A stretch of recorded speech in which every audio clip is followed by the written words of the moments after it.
Today. My name is Taylor Goodwin. I am the Safe and Healthy Schools Coordinator with the Agency of Education. And I'm sitting on the operations team right now. Right now, our team is kind of helping support a series of webinars and a web series that's really in partnership with a company called New Solutions K12. And the AOE is partnered with them in hopes that they can provide some really great resources on budgeting and some trainings and an analysis of our ed funding system. They're doing a lot of really great work, and we're so excited that they are here to join us for this web series. Without further ado, I'm just going to quickly turn it over to New Solutions, and Nate, I'll go ahead and turn it over to you and let you introduce yourself and any members of your team. Great. Afternoon, everybody. Very excited to be with you all as part of this series. It's relatively short, 30-minute sessions on a very singular and focused topic. Today's topic is elementary specialists, which is one of the weirdest things as we were putting this programming together, and just thought, I'm not sure anybody's going to come to this session, so I'm also glad that you are, but it is really one of the surprisingly overlooked opportunities to really manage your budget a little more tightly and in a way in which you take absolutely nothing away from students. So this can be a real win-win, great for kids and great for the budget. So excited you're here. I'm joined by two of my colleagues, Liza and David, who will be helping out, particularly as folks have questions and such after today's session. But since time is short and I want to value your time, I'm going to share my screen and start in with this discussion of what are the best practices for staffing elementary specialists, and why should you even care about this topic in the first place? Obviously, you care at least enough to come today, but let me share my screen and we'll have a lot more to say on this topic. So hopefully people are seeing my screen. I'm going to get into presentation mode in one moment. See if we can do that. And if that works, I'm going to have a good day.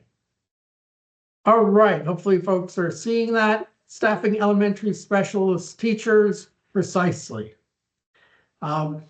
Just the couple things to know about us before we dive into the detail of the content is, one, we do bring a lot of experience to these questions and issues of managing resources well. We've worked with over 300 school districts in over 30 states, and probably worked with more than half the districts in Vermont, and have been working in Vermont for roughly 15 years. So we do think we understand your context and culture.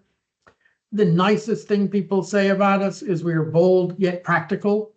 And so what we're going to share with you today really does hopefully have that feel of not just a theory, because life is too short for theory, but practical advice on how to actually make this happen. And yes, we do a lot of research, and everything we're going to share with you is based on research of our own and others. Because these are short sessions, we don't leave typically much time for your questions, but we want your questions and we want to answer your questions. So if folks want to either snap a picture of this QR code, or it'll be available when we post as a link when we post this session.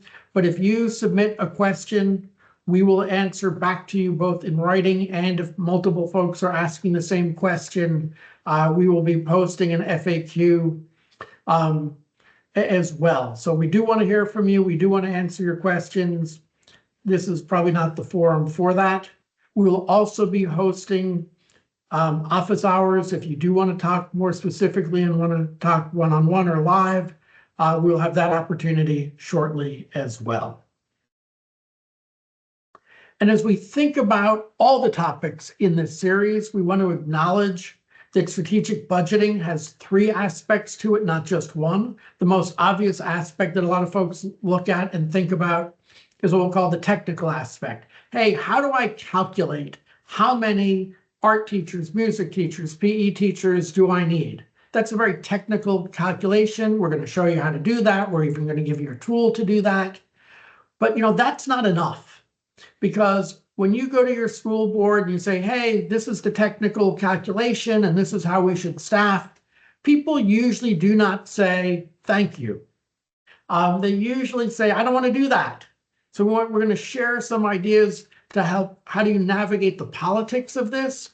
And also, how do you do this in a practical way? You're a small state. Some of your schools are very small. We want to take that into account as well. So a good idea should be technically thoughtful, politically practical, politically realistic, and practical as well. And hopefully in 25 minutes from now, you will say we have covered all three of those things when it relates to elementary specialists. Three aspects to staffing elementary specialist teachers that we think are worth discussing today. The first is why you want to avoid rounding up. Second is how does one create the conditions that make it easier to share staff? And why, if you really want to do the first two, you might need to find a scheduling expert to bring this to fruition. So let's talk about each of them. Okay, let's take the most classic example. And I want to say right up front that in many of the smaller Vermont schools, you are not the classic situation. And we're going to talk about that in a moment. But to make this point, I want to start with this classic kind of elementary layout where you've got one special each day. Kids are going to see one different specialist each day of the week. So you end up with 5 specials teachers and 5 specials, one a day for each kid. This is like, and let's assume in the case of this example, a full workload for a specials teacher would be 25 periods a week. Again, a fairly typical number. Now, this all works perfect. This is like the easiest thing in the world to do if you have 25 classrooms, because each teacher teaches 25 periods a week. They teach 5 a day. Every kid gets a different special each day, gets one each, and everybody's fully busy. But here's the deal. We know this is not the norm in most schools. Now, in some of the larger districts, we will see something like, hey, what happens if you don't have 25 classrooms, but maybe we have, we still have 5 specials teachers because there's 5 different topics that we want to provide to our students.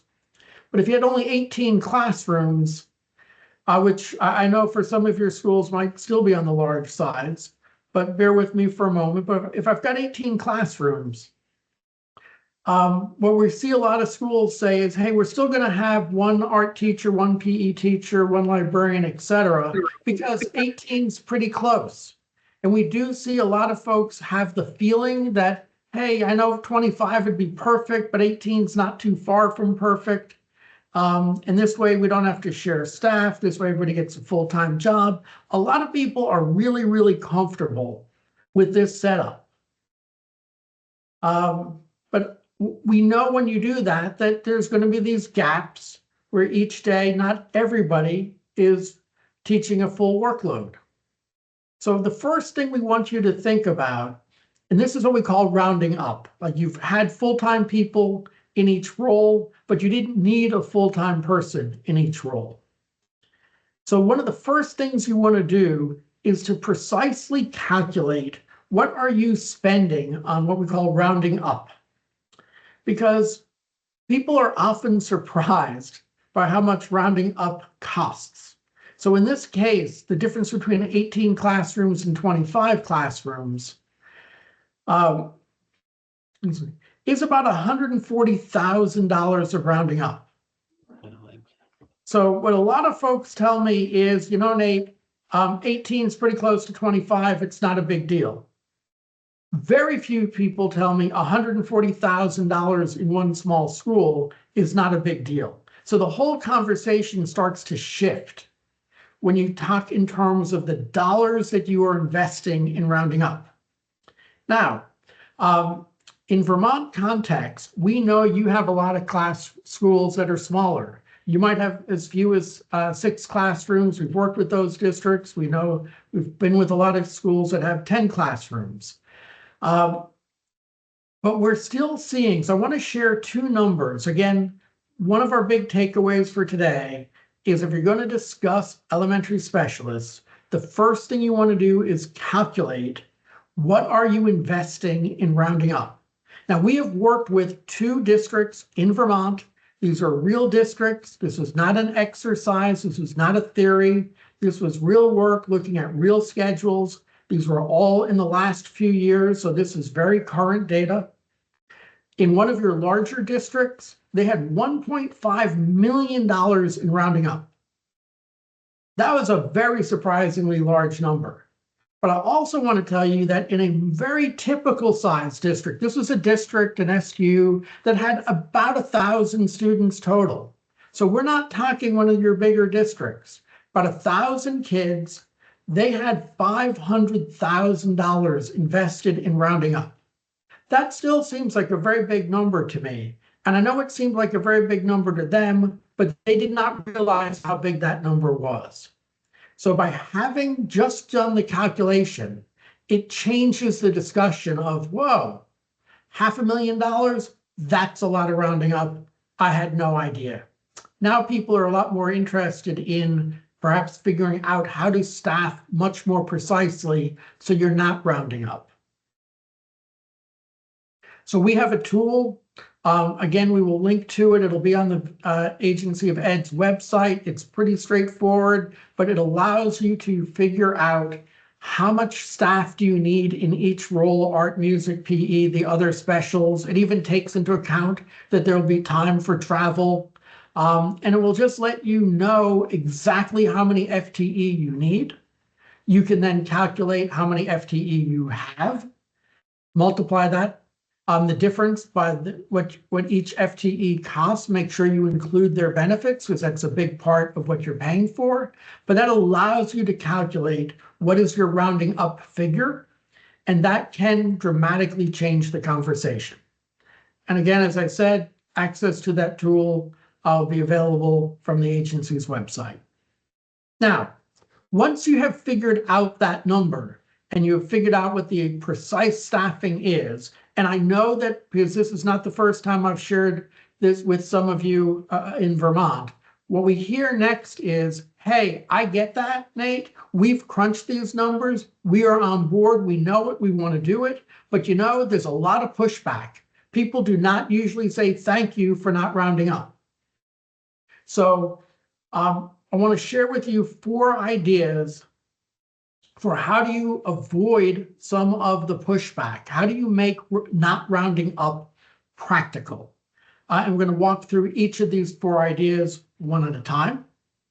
So the first idea says, hey, hire some staff to work part-time. Because one of the things we hear over and over and over again is, Nate, no one is going to be a part-time art teacher. No one's going to be a part-time PE teacher. You know, this is an incredibly hard market to hire teachers in.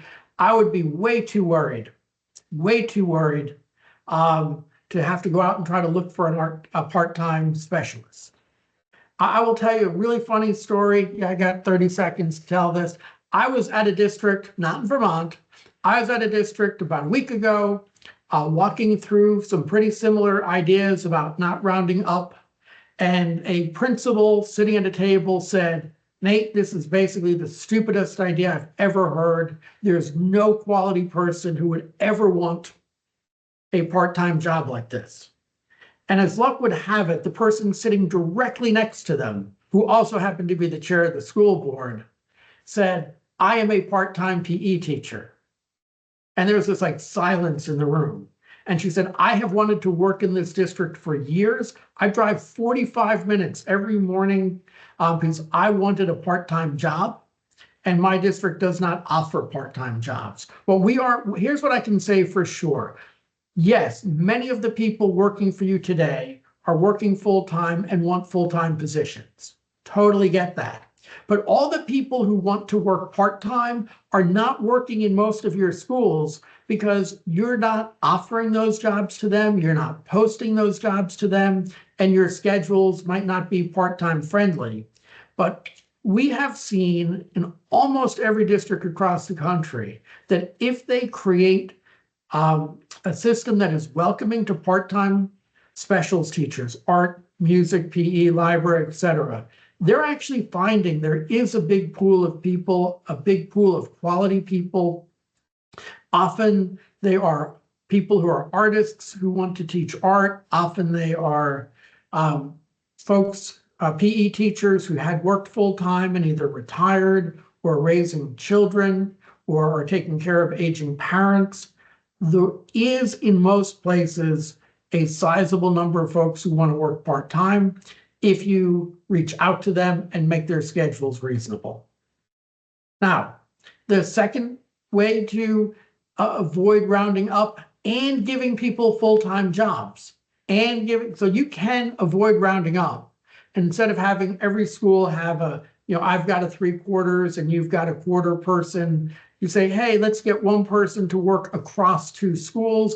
And when we add up those 2 schools, it's a full-time job, but we didn't round up in either building. Now, what I hear from a lot of principals are, oh, we tried that, or we thought about doing that, and it was a nightmare. It was impossible. It's terrible. And I hear from principals, and I really respect principals. I hear from principals like how terrible or impractical this is. And what I just want to say is, it is terrible and impractical if everything about your schools are designed for full-time staff, and then you try to put in shared staff. I mean, if your system assumes people are not traveling between schools, yeah, it's very hard to do it. So here's the kind of the punch list of what does it mean to be part-time friendly or to be shared friendly, to be able to move folks between schools. First and foremost, you need a unified bell schedule. It means that you got to start and end the day, but it also means the periods during the day have to be the same length. It means that it's helpful to have what's called a home school. Let's assume I'm an art teacher and I'm working in 2 buildings. One of the things that can really stink is I'm in 2 buildings, but I don't feel connected to either. So just designating one building as their home building, that's the building they go to faculty meetings, that's the building they go to birthday parties and other school-wide events. That can really make the work much more sustainable, feel much better for the folks doing it. Being in 2 buildings shouldn't be terrible. We know you got to build the schedules to minimize travel. I had one person who was shared between 2 buildings, but the way their schedule is built, they started at building A in the morning, by lunch they were in building B, but then had to scoot back to building A for one more section. That's a bad schedule.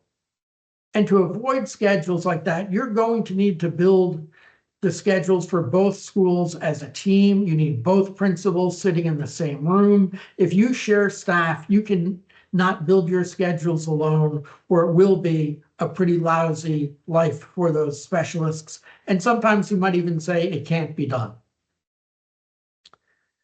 The third strategy that we've seen, this one doesn't always work, but it can work in some cases, and where it has worked in those cases, it's been great. And this is creating what we call roles where people wear more than one hat.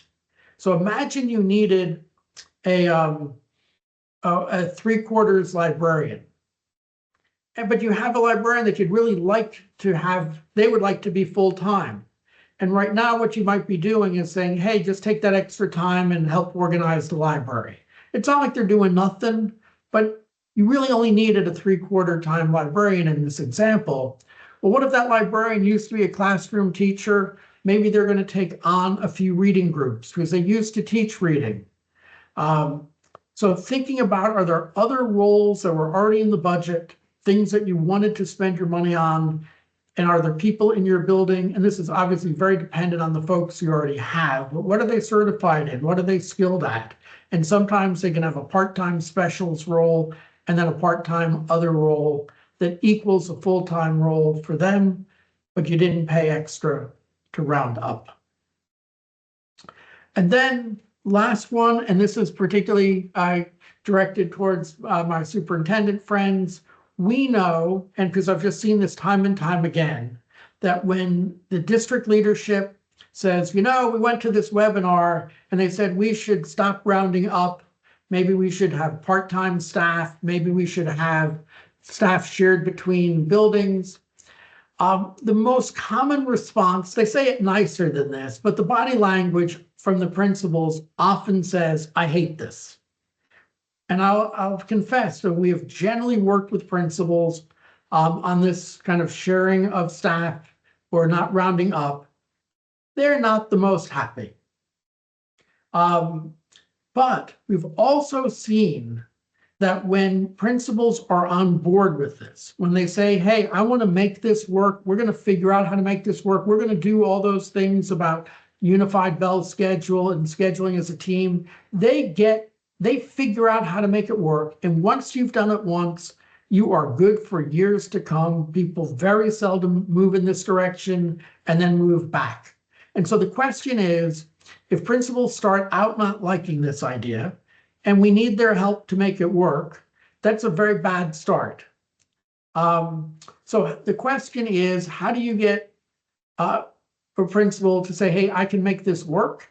And we've seen the very same principal move from I hate this to I can make this work when there's in fact a financial incentive. And what I mean by the financial incentive, I'm not talking about paying the principal a bonus and letting him take the money and take his family on vacation. But what I mean by a financial incentive is if you start sharing staff or having part-time staff, the district saves some money.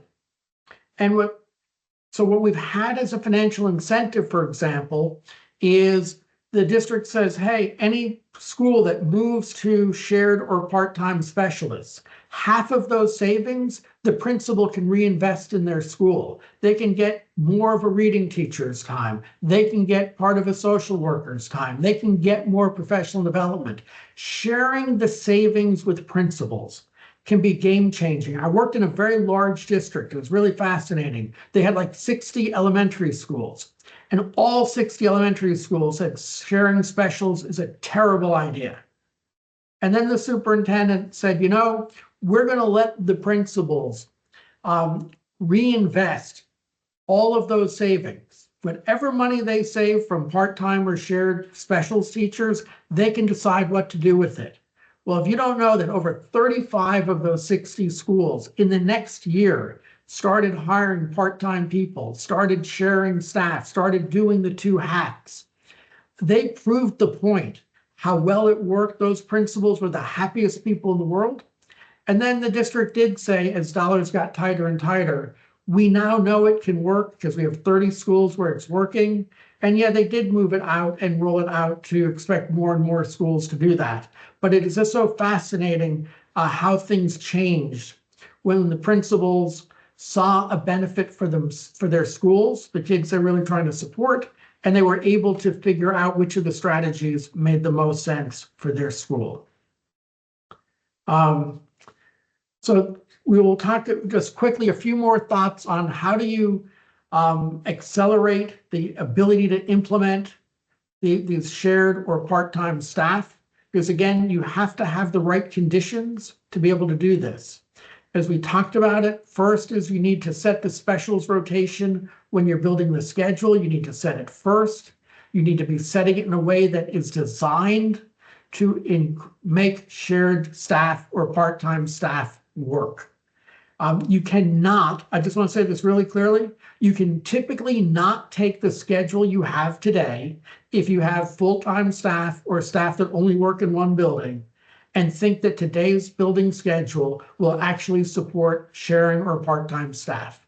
You will need to redesign your schedule with sharing in mind or with part-time positions in mind. Part of that means if you're sharing staff, you have to have your school start at the same time, end at the same time. You generally have to have the lengths of periods to be the same as well. Maybe everybody does math for 60 minutes, everybody does reading for 90 minutes, specials for 45. In some of these schools, an example of 1,000 students and $500,000 of rounding up, they were rounding up not because they didn't care. They're a really well-run school system, but their schools had different lengths of specials. Some had 40-minute periods, some had 50-minute periods. They even had different rotations for how often the specials happened. They were designed as standalone schools, and sharing staff between them would have been incredibly difficult. Now, there's nothing that stopped them from having more unified schedules, which they've moved to. But again, if you're going to share staff, you need to make your schedules ready and able for shared staff. And then just on the most basic level is you need the schools that are sharing to have the same subjects in the same rotation. And you can see there's a real theme here. If we were to take a big step back and think about the history of public education in Vermont, here's one way I would describe that to you all. And I know you're living it, but you started as each town had its own elementary school. And as a standalone school, it didn't matter when your schedules, when your day started, when your day ended. It didn't matter that one school had art twice a week and another school the next town over had music twice a week. It didn't matter that one school had 45-minute specials periods and the other had 30-minute periods, because you were standalone schools. Now, obviously, a lot has changed. There's a lot of districts that have consolidated, a lot of SUs that are working together. But in some ways, even though there's all this consolidation that took place, unification took place, many of the elementary schools still schedule and staff like your separate schools. And so it is really that history that has led to making it so hard to have shared or part-time staff. And I think as budgets get tight and as districts become more unified, your schedules are going to become more unified. And as a result, some of these strategies we're talking about today will become easier to do. Now, the last thing, and I want to say this because you're going to hear it, like, let's assume you avoid the rounding up. Let's assume you've created a lot of these conditions to share staff. You've done all of that. And then your principals get together and they come to you and say, damn, I don't know what Nate was thinking, but we cannot schedule it. There are not enough people. We're doing everything he said, and it still doesn't work. And I just want to tell you that we see a lot of school systems that just lack the scheduling expertise to make this happen. So you may need to invest in or find a scheduling expert to schedule 4 or 5 schools that are sharing specialists in 3 different ways. And so you might need to find one person in your school who's not the principal, who's really good at scheduling, and ask them to help build the schedule. You might have one principal in your district or SU who is really great at scheduling, and maybe they need to build the schedule for all the schools. Maybe you got to look to central office for an expert scheduler, or maybe you're going to have to bring in an outside party to help you with the scheduling the first time you do this. But remember, if you're going to save $500,000 every year in not rounding up, investing $10,000 in scheduling help just to build the schedule that the principals couldn't quite see how it would work could be a great investment. So I want to acknowledge that there's a lot of money to be saved. I also want to acknowledge that there are some roadblocks to getting there, and I think practical solutions to get around it. But I do think it starts with knowing how much you're spending in rounding up, and that can lead to the kinds of conversations that embrace the strategies we're talking about today. The other thing I want to make sure, and I probably should have said it from the very beginning, everything we've talked about today does not reduce 1 minute of how much art kids are getting. It does not take away 1 minute of how much PE or music or any other specials they're getting. This is invisible to your students. So with that, again, if you've got questions, same link you saw before, same QR code, snap it, send it to us. We will answer them both to you individually and to the group as a whole. I hope this was helpful. We've got more sessions coming. And with that, I'm out of time and I have covered what I wanted to cover with you all today. Hope it was helpful. Perfect. Thank you, Nate, so much. And a big thank you to everyone on the New Solutions team who is here today for providing all this great information and these resources. If you'd like to take a look at those resources, they are all posted here in the chat, as well as a link to where you can find those resources on the AOE website. And if you have any further questions for us, please feel free to stick around. Otherwise, thank you so much for your time this afternoon. Bye, everyone. Thanks, everybody.